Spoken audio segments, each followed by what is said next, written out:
வணக்கம்.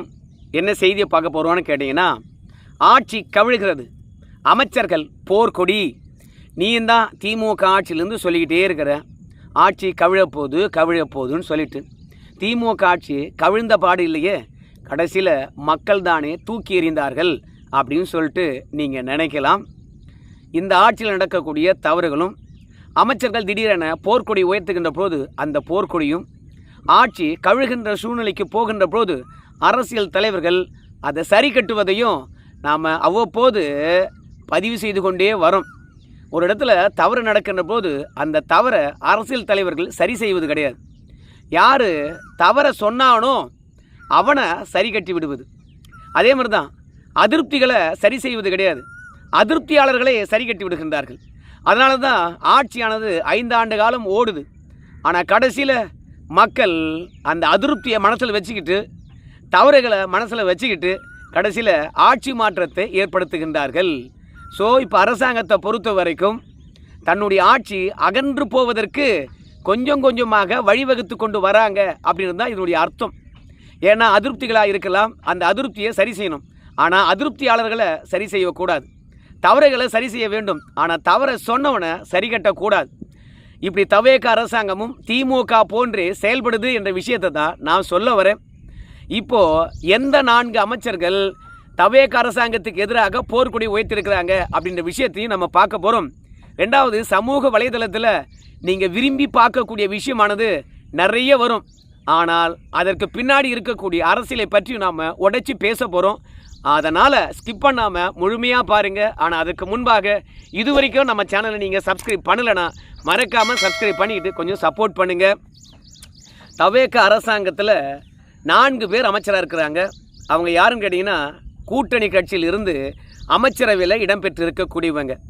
அவங்க என்ன சொல்கிறான்னு கேட்டிங்கன்னா, முதலமைச்சரை நாங்கள் சந்திக்கணும் அப்படின்னு சொல்கிறாங்க.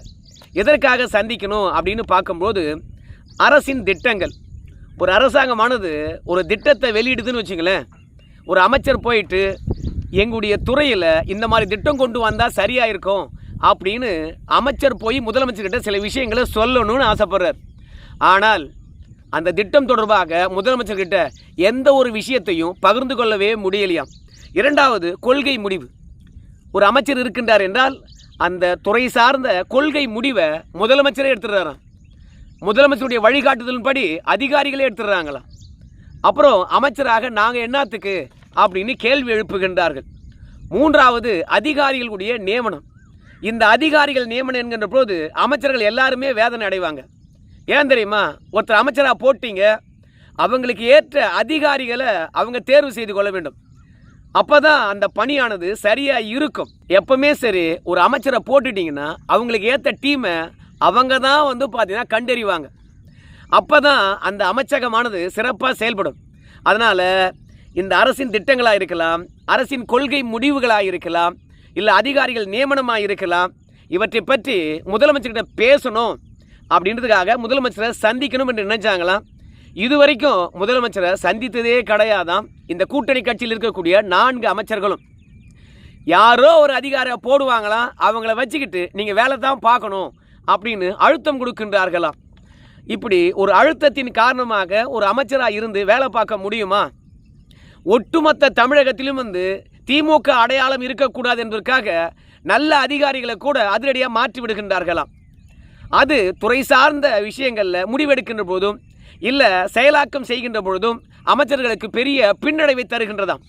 அனுபவம் இல்லாத அதிகாரிகள், தவேகாவுக்கு நெருக்கமான அதிகாரிகள், அப்பேற்பட்டவர்களை அமைச்சர்களுடைய துறை சார்ந்த விஷயங்களுக்கு நியமனம் செய்து விடுகின்றார்களாம். அதனால் அமைச்சர்கள் கதறுகின்றார்கள்.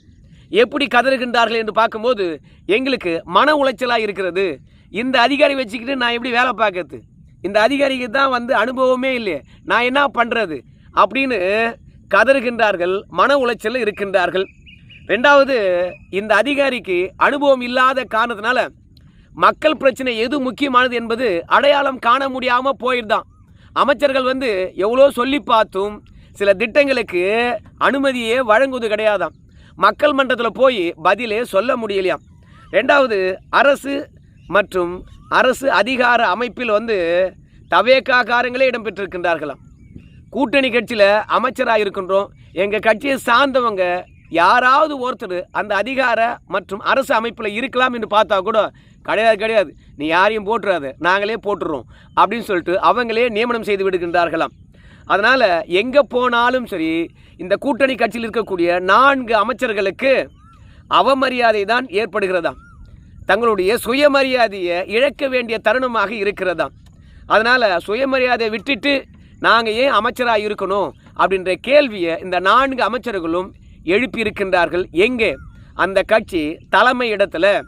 தலைமையானது நாங்கள் முதலமைச்சரை பார்க்குறோம், வலியுறுத்துகிறோம், கொஞ்சம் பொறுமையாக இருங்க, நாம் இந்த ஆட்சியை கவிழ்த்துட்டோம் என்றால் பாஜக மறைமுகமாக ஆட்சி செய்யும், திமுக இப்போது பாஜகவுடன் நெருக்கமாக போகுது, நாம் இப்போது திமுகவுக்கு ஆதரவாக முடிவெடுக்க முடியாது, நாம் அவங்க கூட்டணிக்குள்ளே போகிறோம் என்றால் பாஜக ஆதரவு நிலைப்பாடை திமுக எடுக்கக்கூடாது, அதனால் நம்மளுக்கு போக்கிடம் இல்லை, இங்கே தான் இருக்கணும் அப்படின்னு தலைமையானது அழுத்தம் திருத்தமாக சொல்லுதான்.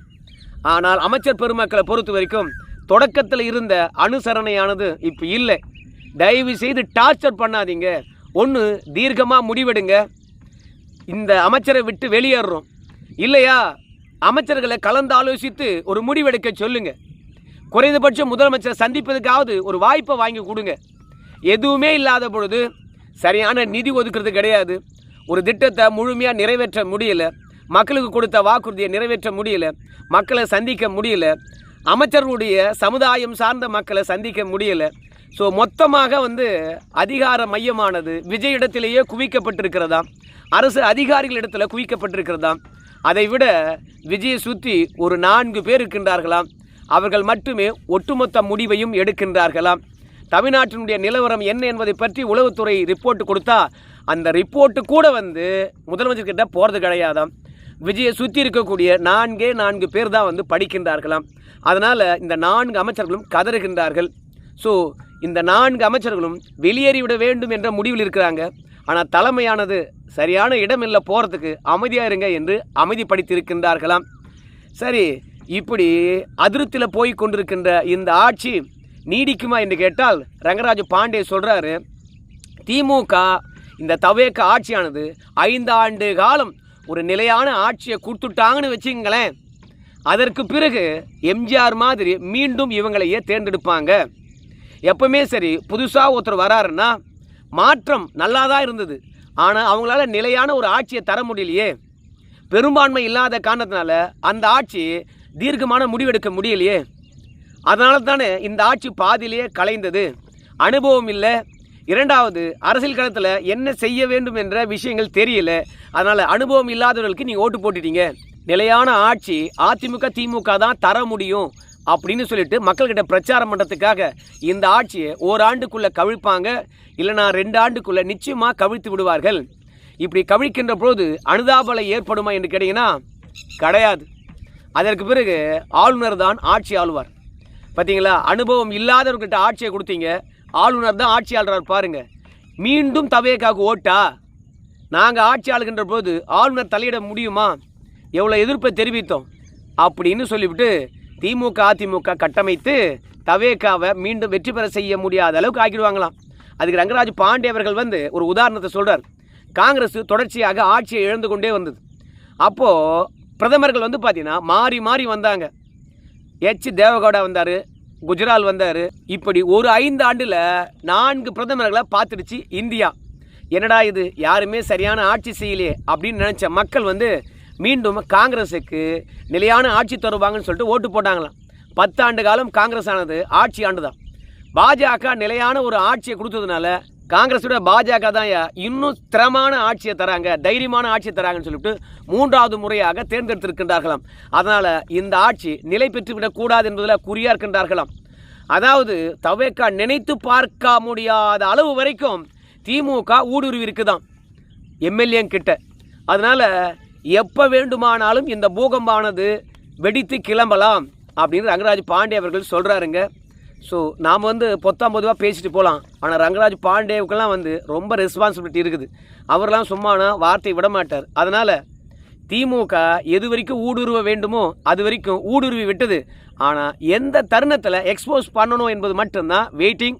நிச்சயமாக இந்த ஆட்சி 5 ஆண்டு காலம் போகவே போகாது. ஆட்சியை கலைத்து சின்னாபனமாக்கி விஜய் அவர்களே அரசியலுக்கு நான் வரலப்பா அப்படின்னு சொல்லுகின்ற அளவுக்கு கொண்டு போயிடுவாங்க பாருங்களேன்.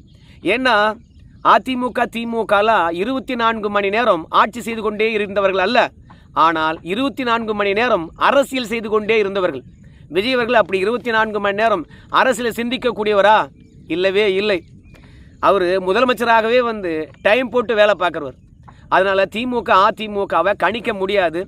கண்டிப்பாக அவர் அவுட்டு தானுங்க அப்படின்னு சொல்கிறாங்க. அதனால் திமுக எப்படி மக்கள் மனங்களில் இருந்து அப்புறப்படுத்தப்பட்டதோ அதே மாதிரி இன்னைக்கு தவேகாவும் கொஞ்சம் கொஞ்சமாக மக்கள் மனங்கள் இருந்து அப்புறப்பட்டு கொண்டே வருது. அதற்கு முன்பாக கூட்டணியில் இருக்கக்கூடிய கட்சிகளும் விஜய்க்கு குடைச்சல் கொடுக்க ஆரம்பித்திருக்கின்றார்கள். உண்மையாக அடித்து சொல்கிறேன், இந்த அரசாங்கத்தினால் நிலையான ஒரு ஆட்சியும் தர முடியாது. 2வது நிம்மதியாகவும் ஆட்சி செய்ய முடியாது. மக்கள் எதிர்பார்ப்பையும் பூர்த்தி செய்ய முடியாது. ஏன்னா ஆளுக்கு ஒரு ஆசை. அந்த படத்தை பார்த்துருக்கீங்களா? அந்த மாதிரி தவேகாவில் இருக்கிறவங்களுக்கும் சரி, கூட்டணியில் இருக்கிறவங்களுக்கும் சரி, ஒவ்வொருத்தருக்கும் ஒவ்வொரு ஆசை. இந்த ஆசையெல்லாம் நிறைவேற்றி எப்படி தான் வந்து தமிழக மக்கள் நலன் பெற போகிறாங்க, வளம் பெற போகிறாங்க இந்த ஆட்சியில் அப்படின்னு நமக்கு தெரியல. மொத்தத்தில் தலைமையில் இருக்கிறவங்களுக்கு ஊழல் செய்ய வேண்டும் என்ற எண்ணம் இல்லாமல் இருக்கலாம். ஆனால் ஒட்டுமொத்த தவேகா காரங்களுக்கும் ஊழல் பண்ணுறதுக்கான எண்ணமே இல்லை. அதே மாதிரி தவேகா ஆட்சியில் இருக்கக்கூடிய எல்லா அதிகாரிகளுக்கும் ஊழல் பண்ணுறதுக்கான எண்ணமே இல்லை அப்படின்னு சொன்னால் எப்படி?